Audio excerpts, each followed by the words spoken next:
C'entro anch'io, c'entro anch'io. Amiche e amici, ben ritrovati. Apriamo questo appuntamento con Centro Anch'io con un dipinto presumibilmente attribuibile a Francesco Cairo. Giuseppe si fa riconoscere dai fratelli, dipinto conservato nella nostra nuova e bella Pinacoteca di Tosio Martinengo. Giuseppe, divenuto autorevole consigliere del faraone, si fa riconoscere dai fratelli per vasi di incredulo stupore, i quali lo avevano venduto anni prima. Tutti i dipinti del grande maestro milanese Francesco Cairo sono caratterizzati da un'enorme resa drammatica dei personaggi e da una gestualità sottolineata con enfasi. Qualche eccessiva rigidezza nei particolari non rende però sicura l'attribuzione del dipinto al Cairo. Esso potrebbe essere un notevole lavoro di bottega.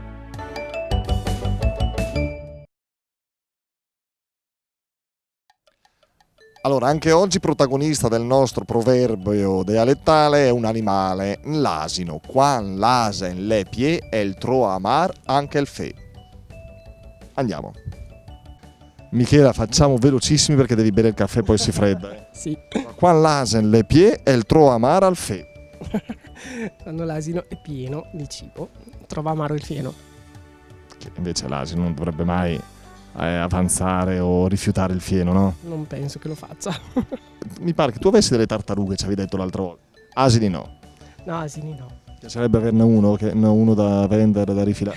Oddio, no. Coletto, carino, Eh sì, me lo porto in giro quando vado a lavorare. non sporca, fa compagnia. Ma insomma, è un po' grandino da portare in giro. Grazie, Prego. Ciao. Paola la ciclista, ma lei dovrebbe andare al Giro d'Italia, Magari. Anzi, a Miss Italia più che al Giro d'Italia. Sì, una volta. Senta Paola, quan l'asen le pie, il tro amara al fe. Quando l'asino è pieno, trova amaro il fieno? Sì, anche il fieno, sì, esatto. Cioè? Non li conosco come proverbi, cioè li so tradurre ma non li conoscevo. A lei capita di fare quei pasti proprio, sono piena pasta. Sì, In quali occasioni? con i compleanni, la domenica a casa dei miei genitori. La mamma e papà si mangia sempre bene, eh? Sempre. Inviti pure noi. Sì, no, c'è posto per tutti. Signori, veniamo anche noi, preparate, grazie. Quan l'asen le pie, il tro amar al fe. Quando l'asino è pieno, trova amaro anche il fieno. Esatto, fa pure rima, E cioè che cosa può significare questo?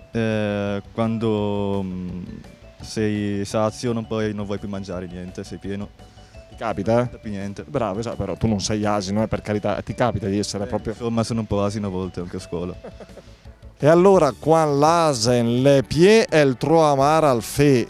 Quando una persona è davvero sazia, a parte l'asino, basta, non va giù più nulla. Anche il fieno per l'asino, che è una cosa che gradisce moltissimo, diventa amaro, figuriamoci.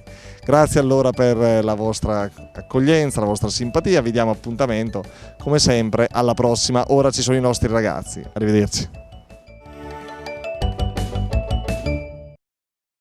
Ciao Sara, tu sai cos'è il figat? No, Il figat è il fegato.